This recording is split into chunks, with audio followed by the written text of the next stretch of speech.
नाज़रीन किराम, सन 1970 में जुल्फिकार अली भुट्टो ने एक नारा लगाया था, एक मंशूर पेश किया था, रोटी कपड़ा और मकान। लेकिन आज 2023 आ चुका है, किसी को रोटी कपड़ा और मकान जो है वो सिंध में मैसर नहीं है। आज बिलावल भुट्टो ने भी अपना मंशूर पेश कर दिया और जुल्फिकार अली भुट्टो के जो मंशूर था उसको थोड़ा सा एडवांस कर दिया। मेरा मुल्क जो है आपको पता है मंशूरों का कब्रिस्तान है। हर कोई हुकूमत आती है अपना मंशूर लेकर, लेकिन उसको पूरा नहीं करती है और अवाम जो है उनसे फिर कुछ पूछ भी नहीं सकती है, और अगर पूछेगी तो फिर उनका फौजी अदालतों में ट्रायल होगा। खैर, बिलावल साहब कहते हैं कि हम 30 लाख घर बनाएंगे, 100% तनख्वाह में इजाफा करेंगे, तालीम की फरहमी और वगैरह वगैरह वगैरह। इनका अपना जो सियासी किबला है, जहां से नुसरत भुट्टो, जुल्फिकार अली भुट्टो, बेनजीर भुट्टो, जिनका सियासी किबला है लाड़काना, वहां पर पीने का साफ पानी नहीं है और बातें करते हैं ये 30 लाख घरों की जिनके फंड्स खा गए ये। और इसी के बारे में सुप्रीम कोर्ट ने कहा था कि एक घर तो डाइन भी छोड़ देती है। और बिलावल साहब कहते हैं कि वो 30 लाख घर बनाएंगे और बिलावल साहब एक आम आदमी के तौर पर लाड़काना में चले जाएं, यानी कि वो अपना सिंध हाउस और वो सब कुछ छोड़कर, तो 2 दिन भी जो है वो ये जिंदा नहीं रह सके। हेपेटाइटिस और पता नहीं तरह तरह की बीमारियां इनको जो चकड़ लेंगे आगे। जो वहां पर पानी की सूरत हाल है, खुराक की सूरत हाल है, बेनजीर कार्ड और पता नहीं कौन कौन सा जो है इन्होंने मंशूर पेश किया। लेकिन जाहिर सी बात है कि सिंध में जो सब कुछ हो रहा है वो अवाम के सामने है और अवाम जो है पहले झुटला देती थी इन सब चीजों को, लेकिन अब नहीं झुटलाती। और अब ऐसे कई मंशूर आज इस्तेहकाम उन्होंने भी कहा, पता नहीं 300 यूनिट जो है वो बिजली के मुफ्त होंगे और पता नहीं क्या क्या कर देंगे, आपको पैसे आपके ऊपर निछावर कर देंगे। कहां से आएंगे पैसे, कहां से देनी है आपने नौकरियां? आपको कोई 4 आने देने को तैयार नहीं है। कोई भी मुल्क आपको आप पर ट्रस्ट नहीं कर रहे हैं। आपके मुल्क की हालत आपने ये बना दी है। खैर, इसके साथ साथ जो है माजरत शाह महमूद कुरैशी कल अदालत में जो उनके साथ हुआ वो आप सबने देखा। पुलिस ने जो कुछ किया और कल जो मैंने आपको बताया वो बहुत कम था। आज जो शाह महमूद कुरैशी अदालत में पेश हुए मजिस्ट्रेट के सामने और बताया कि उनके साथ रात में क्या क्या किया गया, बड़ी एक दर्दनाक उनकी कहानी थी। उस हवाले से भी आपको बताते हैं, लेकिन आगे बढ़ने से पहले चैनल को सब्सक्राइब करके शुक्रिया का मौका दीजिएगा, वीडियो को लाइक और शेयर लाजमी कीजिएगा।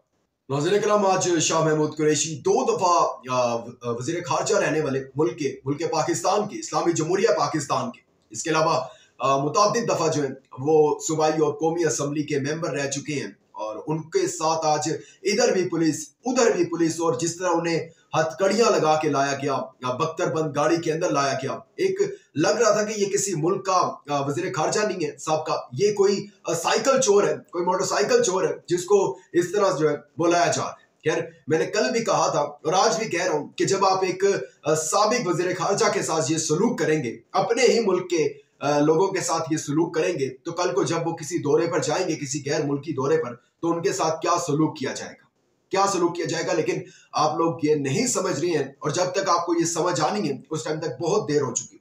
यही तो बात है ना कि खान ने आंखों में आंखें डालकर एब्सोल्युटली नॉट बोला था और वही जो है उनको नहीं भाया और आपको भी नहीं पसंद आया, क्योंकि आप उनके नौकर हैं, उनके गुलाम हैं। खैर, शाह महमूद कुरैशी साहब आज अदालत में पेश हुए और उन्होंने किसी ने जब वो जा रहे थे, पेश हो रहे थे, तो सहाफी ने एक सवाल किया कि आप घबराए हुए तो नहीं है? और शाह महमूद कुरैशी ने कहा मुस्कुराते हुए कि नहीं, मैं बिल्कुल घबराया हुआ नहीं। और वो मुझे इमरान खान की बात जो है वो याद आ गई कि जब मैं खौफजदा नहीं हूं, जब आपका कप्तान जब तक खौफजदा नहीं है तो आपने भी खौफजदा नहीं होना। और शाह महमूद कुरैशी, काफी लोग कहते थे कि छोड़ जाएंगे शाह महमूद कुरैशी इमरान खान को, लेकिन वाकई वफादार निकले हैं और अभी तक जो है उस वफा पर कायम है। खैर, मजिस्ट्रेट के सामने पेश हुए और उन्होंने कहा कि मुझे सुप्रीम कोर्ट ने जमानत दी थी और अपनी स्टेटमेंट में रिकॉर्ड करवाना चाहता था, लेकिन पुलिस ने मेरे साथ जो किया, एसएचओ, यानी एसएचओ की क्या औकात है कि वो एक साबिक वजीर खारजा को जो है लाते मारे, टांगे मारे और मुक्के मारे। और भाई, आप, मेरी क्या औकात है कि मैं किसी को मारूं या कोई भी किसी,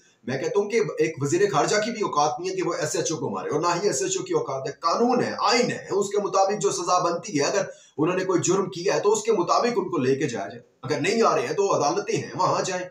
शाह महमूद कुरैशी जो है वो हमारे साथ आ नहीं रहे थे और फिर हमने जो जबरी गिरफ्तारी की, लेकिन क्या जबरी गिरफ्तारी में भी लाते घुसे और ये, यानी कि इस तरह का सलूक। खैर, उन्होंने कहा जी रात भर जो है मुझे ठंडे कमरे में रखा है इन्होंने और गालियां देते रहे मुझे, और मैंने कहा कि मुझे डॉक्टर के पास लेके जाना है, मेरी तबीयत नासाज हो रही है, लेकिन बार बार आते थे, लाइटें ऑन करते थे, सोने भी नहीं दिया गया मुझे। और 40 साल से कहते हैं कि मैं पॉलिटिक्स में हूँ, वजीर दाखिला रह चुका हूँ, वजीर खारजा रह चुका हूँ, लेकिन मेरे ऊपर जो है वो इतने मुकदमात जो है बना दिए गए हैं, सारे 9 मई मुकदमात और दहशतगर्दी के मुकदमात जो है मेरे ऊपर बना दिए गए। लेकिन मैं ये बात हल्फन कहता हूँ कि मैं जिस दिन ये 9 मई का वाकया हुआ, मैं कराची में था और मेरी वाइफ की सर्जरी थी। अब मेरे ख्याल हल्फन कह दिया उन्होंने, तो इससे बड़ी कोई बात नहीं हो सकती है। लेकिन जिनके लिए अदालतों के ऑर्डर्स ना हो, जिनके लिए कस्में कुरान, इनके लिए कुछ भी मायने नहीं रखता। ये सिर्फ कुरान उठवा सकते हैं कि हमें वोट दे दें।